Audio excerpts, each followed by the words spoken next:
Bismillahirrahmanirrahim. Assalamualaikum warahmatullahi wabarakatuh. Di sini saya akan menjelaskan tentang sejarah peradaban Islam di Asia Tenggara. Nah, yang pertama itu proses masuknya Islam di Asia Tenggara. Secara umum dikatakan bahwasanya Islam di Asia Tenggara ini mempunyai karakteristik yang berbeda dengan Islam di kawasan negara lain. Nah, seperti di Timur Tengah. Nah, di Timur Tengah itu masuknya itu dengan cara damai, ramah, intoleran. Nah, penyebaran Islam di kawasan Asia Tenggara ini melalui jalur perdagangan, itu tidak melalui jalur perang. Nah, jadi masuknya Islam di Asia Tenggara tidak berada dalam satu waktu yang bersamaan, tetapi berada dalam satu kesatuan proses sejarah yang panjang. Kedatangan Islam di Asia Tenggara ini hampir semuanya didahului oleh interaksi antara masyarakat. Nah, di wilayah kepulauan dengan para pedagang Arab, India, Cina, Bengal, Gujarat, Iran, Yaman, dan yang lainnya.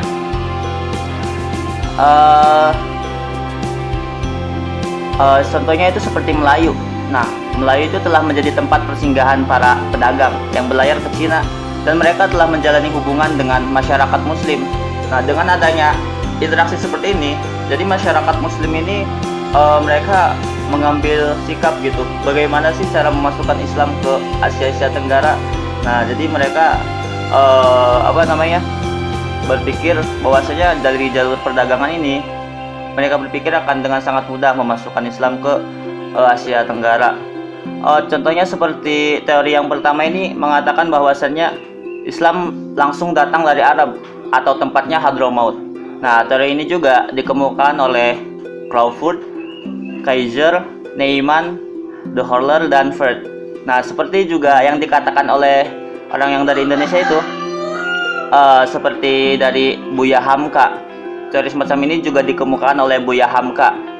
Nah, bahwasannya Islam masuk di Indonesia itu langsung dari Arab, bukan melalui India, bukan melalui negara-negara lainnya. Jadi semua ulama sepakat itu bahwasannya Islam masuk itu pertama kali dari Arab langsung ke Indonesia, yaitu pada abad ke-11.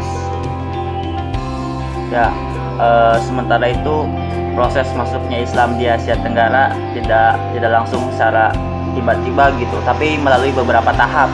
Nah, itu dibagi menjadi 3 tahap. Nah, tahap pertama dimulai dengan kedatangan Islam yang kemudian diikuti dengan kemerosotan. Akhirnya keruntuhan kerajaan Majapahit pada kurun abad ke-14 dan juga 15. Itu tahap yang pertama. Nah, yang kedua itu ada sejak datang dan mapannya kekuasaan kolonialisme Belanda di Indonesia, Inggris, Semenanjung Malaysia, dan juga Spanyol pada abad ke-19. Nah, tahap ketiga bermula pada abad ke-20 dengan terjadinya liberalisme kebijakan pemerintah kolonial Belanda, terutama di Indonesia. Nah, tapi menurut Uka Chandra Sasmita, proses masuknya Islam ke Asia Tenggara itu melalui 6 tahap. Nah, yang pertama itu melalui jalur perdagangan, yang kedua perkawinan, yang ketiga itu melalui dunia tasawuf. Nah, selanjutnya itu yang keempat melalui pendidikan. Nah, jadi dalam pendidikan ini sangat berperan penting sekali ketika masuknya Islam di Asia Tenggara. Yang kelima, dari kesenian seperti yang dilakukan oleh para wali songo itu melalui kesenian. Yang keenam itu ada melalui politik. Nah, jadi menurut tadi Uka Chandra Sasmita mengatakan bahwasanya Islam masuk ke Asia Tenggara itu terutama di Indonesia melalui 6 cara tadi. Sekian dari saya. Assalamualaikum warahmatullahi wabarakatuh. Perkenalkan, nama saya Lia Febrianti. Saya akan menjelaskan mengenai kemajuan Islam di Asia Tenggara. Kedatangan Islam sejak abad ke-7 sampai ke abad ke-12 di beberapa daerah di Asia Tenggara dapat dikatakan baru pada tahap pembentukan komunikasi Islam, terutama yang terdiri dari para pedagang. Abad ke-13 sampai ke-16 dengan munculnya kerajaan bercorak Islam merupakan kelanjutan dari penyebaran agama Islam. Berangkat dari teori bahwa Islam pada dasarnya adalah kurban atau perkotaan, dan bahwa peradaban Islam pada hakikatnya juga kurban. Maka John menyatakan bahwa proses Islamisasi di Nusantara bermula di kota-kota pelabuhan yang ada. Di perkotaan itu sendiri, Islam adalah fenomena istana kerajaan menjadi pusat pengembangan intelektual Islam atas perlindungan resmi penguasa, yang kemudian menunjukkan tokoh-tokoh ulama intelektual terkenal semacam Hamzah Mansuri, Sam al-Din Pasai, Nur al-Din Araniri, dan Abdul Ar-Rauf al-Sinkili. Tokoh-tokoh ini mempunyai jaringan keilmuan yang kemudian diperkuat dengan diperkuat dan diperkaya, terutama sejak abad ke-17 oleh tarekat-tarekat tasawuf yang berkembang di Nusantara. Kemudian kemajuan Islam di Indonesia. Kemajuan Islam di Indonesia saat ini diperkirakan 90% warga Indonesia menganut agama Islam. Hal tersebut tak lepas dari peranan Wali Songo yang menyebarkan dakwah di kawasan Indonesia. Kemajuan Islam di Indonesia dapat dilihat dari adanya Departemen Agama, Pengadilan Agama, organisasi-organisasi Islam, kemudian perguruan tinggi Islam dan pondok pesantren baik tradisional maupun modern. Kemudian yang kedua yaitu kemajuan Islam di negara Malaysia. Peranan Islam dalam politik lebih menonjol pada tahun 1980-an. Hal ini ditandai dengan adanya Partai Islam atau PAS yang menyatakan bahwa kampanyenya itu untuk membentuk negara Islam di Malaysia. Partai ini mendapatkan dukungan yang besar di negara-negara yang didominasi oleh Islam. Kemudian ada Republik Singapura. Singapura adalah negara dengan jumlah penduduk 2,5 juta jiwa yang multi-rasial, multilingual, dan juga multiagama. Penduduk Islam di Singapura hanya berjumlah 16% dari keseluruhan jumlah penduduk Singapura. Di Singapura terdapat lembaga bernama UIS, yaitu lembaga yang diberi tanggung jawab untuk mengatur administrasi hukum Islam di Singapura. Islam di negara Filipina telah mempunyai sejarah yang panjang di Filipina sejak prakolonial, dan masyarakat Muslim di bagian selatan mampu mempertahankan diri dari penetrasi Spanyol selama 300 tahun. Nah, kaum Muslim di Filipina mendapat pendidikan sekuler cenderung mudah menyatu dengan negara Filipina, sedangkan yang tidak menerima pendidikan sekuler dan hanya mendapatkan pendidikan agama secara tradisional biasanya tidak menghendaki integrasi dengan Filipina. Kemudian yang kelima yaitu negara Brunei Darussalam. Situasi politik negara Brunei Darussalam sangat tenang. Hal ini tampak karena negara Brunei Darussalam berukuran kecil dengan penduduk 200.000 jiwa dengan kaum muslim sebagai mayoritasnya. Sebagai agama yang resmi, Islam mendapat perlindungan di negara ini. Dominasi keluarga kerajaan di bidang pemerintahan dan tidak adanya dominasi politik memungkinkan pemerintah memperlakukan kebijakan di bidang agama dan kebijakan umum lainnya tanpa kesulitan. Kemudian yang keenam yaitu Myanmar. Dari segi ukuran, sesuai sensus penduduk tahun 1963, kaum muslim merupakan 3,9 dari seluruh penduduk Burma dengan berjumlah 35,3 juta jiwa, sedangkan geografis masyarakat muslim terbesar di Burma dan merupakan masyarakat urban. Mereka bisa dijumpai di sebagian kota besar seperti Mandalay dan Raman, sangat diwarnai oleh masyarakat muslim. Wilayah bersebelahan dengan Bangladesh juga mayoritas penduduknya muslim. Kemudian yang ketujuh yaitu Muang Thai. Dari jumlah penduduknya, masyarakat muslim merupakan 4% dari seluruh penduduk Muang Thai, yakni 50 juta jiwa. Ada yang menunjukkan yang perlu Yang perlu dicatat adalah bahwa kaum muslim merupakan kelompok minoritas dalam kerajaan. Dengan bangkitnya demokrasi di Muang Thai tahun 1979, maka masyarakat diberikan kebebasan menjalankan ibadah dan pemerintah menyediakan dana untuk membantu mereka yang dalam masalah-masalah yang berkaitan dengan keagamaan. Kemudian yang ke-8 yaitu Filipina. Yang ke-8 yaitu Vietnam. Perkembangan Islam di Vietnam khususnya pada tahap awal tidak bisa dilepaskan dengan kehadirannya kerajaan dan etnis Champa. Uraian tentang Islam di negara Vietnam diawali dengan uraian sejarah kerajaan Champa kuno dan etnis Champa. Setelah Vietnam memasuki era baru dan politik terbuka, umat Islam ikut menikmati perubahan politik tersebut, baik secara internal dalam bentuk semakin terbukanya keagamaan dan semakin pulihnya sosial umat Islam. Kemudian yang ke-9 yaitu Laos. Negara Laos itu kebanyakan Muslim. Di negara Laos itu kebanyakan dari pedagang keturunan Arab. Ketika krisis politik di Kamboja berkecamuk, banyak pengungsi Muslim Champa yang menyeberang ke Laos dan menetap di sana. Diperkirakan jumlah masyarakat Muslim di Laos itu mencapai 40.000 jiwa.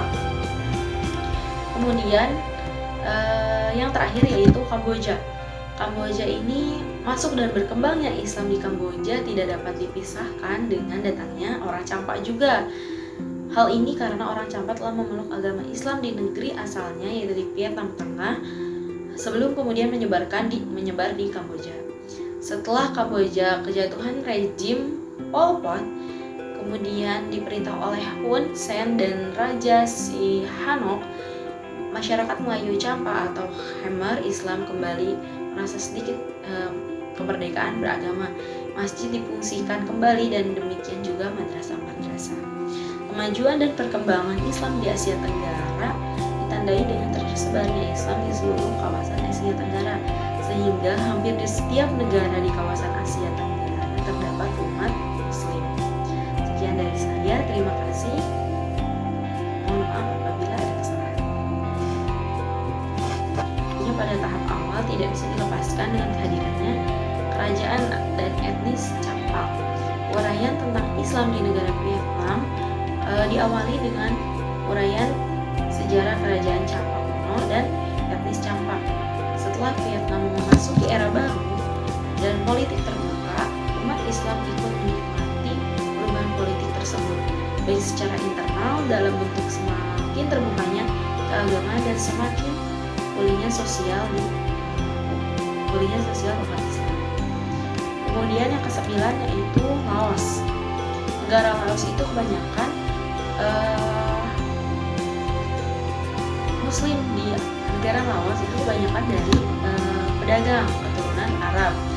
Ketika krisis politik di Kamboja berkecamuk, banyak pengungsi Muslim Champa yang menyeberang ke Laos dan menetap di sana.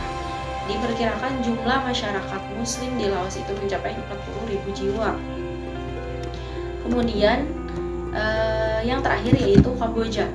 Kamboja ini masuk dan berkembangnya Islam di Kamboja tidak dapat dipisahkan dengan datangnya orang Champa juga. Hal ini karena orang Champa telah memeluk agama Islam di negeri asalnya yaitu di Vietnam Tengah sebelum kemudian menyebar di Kamboja. Setelah Kamboja kejatuhan rejim Pol Pot, kemudian diperintah oleh Hun Sen dan Raja Sihanouk, masyarakat Melayu Champa atau Khmer Islam kembali merasa sedikit kemerdekaan beragama. Masjid difungsikan kembali dan demikian juga madrasah-madrasah. Kemajuan dan perkembangan Islam di Asia Tenggara ditandai dengan tersebarnya Islam di seluruh kawasan Asia Tenggara, sehingga hampir di setiap negara di kawasan Asia Tenggara terdapat umat Muslim. Sekian dari saya, terima kasih. Mohon maaf apabila ada kesalahan. Masih oleh Islam. Kemudian ada Republik Singapura. Singapura adalah negara dengan jumlah penduduk 2,5 juta jiwa yang multi rasial, multilingual, dan juga multiagama. Penduduk Islam di Singapura hanya berjumlah 15% dari keseluruhan jumlah penduduk Singapura. Di Singapura terdapat lembaga bernama UIS, yaitu lembaga yang diberi tanggung jawab untuk mengatur administrasi hukum Islam di Singapura.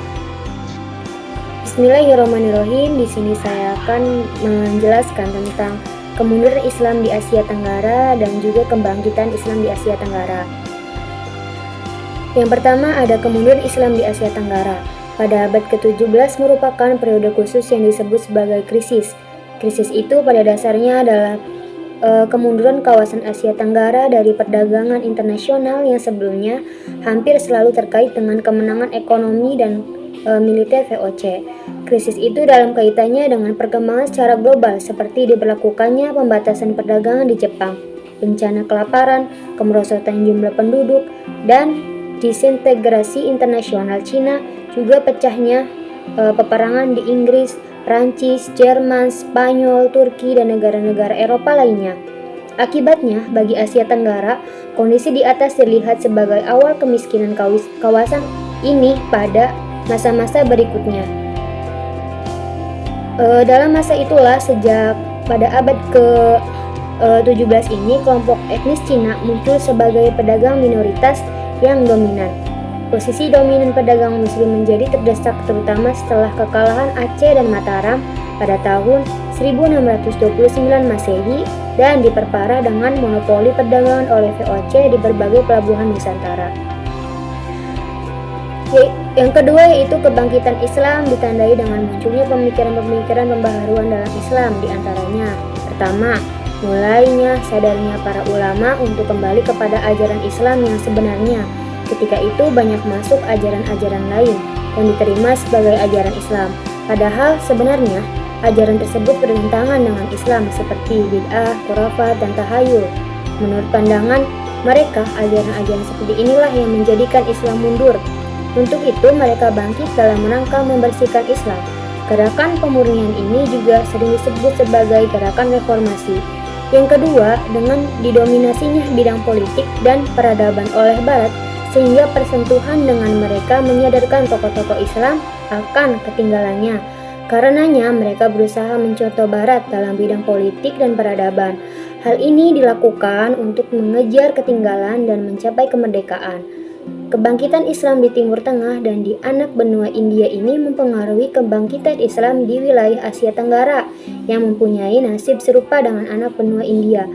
Di Asia Tenggara, pada awal abad ke-20 muncul kaum intelektual muslim seperti Daud Patani, Tokenali, Said Sheikh, Al-Hadi, dan Tahir Jalaluddin. Mereka merupakan perintis pioner-pioner dengan pendekatan yang reformis terhadap konsep-konsep dan hukum Islam, kembali kepada Al-Quran dan Sunnah. Pada abad ke-19, kebangkitan Islam diawali dengan suatu gerakan yang dikenal sebagai revivalisme awal yang memfokuskan perhatiannya pada masalah-masalah keagamaan yang sifatnya intern umat Islam seperti taklid buta, praktek-praktek tarikat yang mengkultuskan para wali dan pengkeramatan benda-benda tertentu. Terdapat latar belakang munculnya kebangkitan Asia Tenggara, yaitu yang pertama, paham tauhid yang dianut kaum muslimin telah tercampur dengan kebiasaan yang dipengaruhi oleh tarekat, pemujaan terhadap orang suci, dan hal lain yang membawa kekufuran. Yang kedua, sifat jumud membuat umat Islam berhenti berpikir dan usaha. Umat Islam maju di zaman klasik karena mereka mementingkan ilmu pengetahuan. Maka selama umat Islam masih bersifat jumud dan tidak mau berpikir untuk ijtihad, tidak mungkin mengalami kemajuan sehingga perlu adanya kebangkitan untuk memberantas kejumudan. Yang ketiga, ada umat Islam selalu berpecah belah, maka umat Islam tidaklah akan mengalami kemajuan. Umat Islam maju karena adanya persatuan dan kesatuan sehingga adanya persaudaraan yang diikat oleh tali ajaran Islam. Yang keempat, hasil kontak antara dunia Islam dan Barat yang membuat Islam sadar bahwa mengalami kemunduran dibandingkan dengan Barat. Saya juga akan menjelaskan tentang modernisasi Islam di Asia Tenggara. Pada abad ke-20 dimulai penyebaran dan pengaruh pembaharuan Islam modern di Asia Tenggara oleh seorang murid dari Muhammad Abduh yang bernama Rashid Ridho pada tahun 1865 sampai dengan 1935 yang menerbitkan majalah Al-Manar di Mesir. Majalah ini menjabarkan ide-ide Jamaluddin Al-Afghani dan Muhammad Abduh yang dapat berpengaruh langsung kepada gerakan modernisme Islam di Asia Tenggara sehingga menjadi lebih tersebar di seluruh dunia Islam. Tidak diragukan lagi media cetak menjadi perangkat yang instrumental dalam penyebaran ide-ide kaum pembaharu atau modernis di Asia Tenggara, terutama di Melayu Indonesia.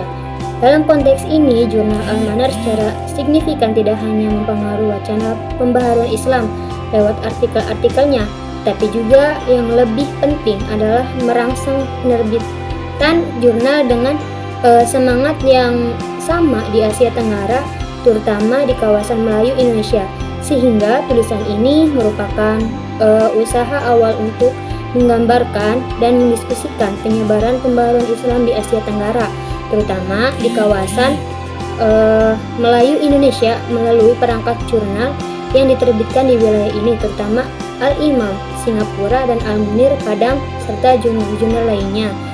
Tulang punggung Al-Manar adalah tokoh pembaharu yaitu Muhammad Rashid Ridho karena dipengaruhi oleh Jamaluddin Al-Afghani dan Muhammad Abduh, guru pertamanya, yang ikut serta menerbitkan jurnal terkemuka yaitu Al-Urwah Al-Wusta. Kemudian Muhammad Rashid Ridho menerbitkan sendiri Al-Manar Tempat Cahaya pada tahun 1898 di Kairo dalam bentuk mingguan sampai bulanan dan akhirnya berhenti terbit pada 1935.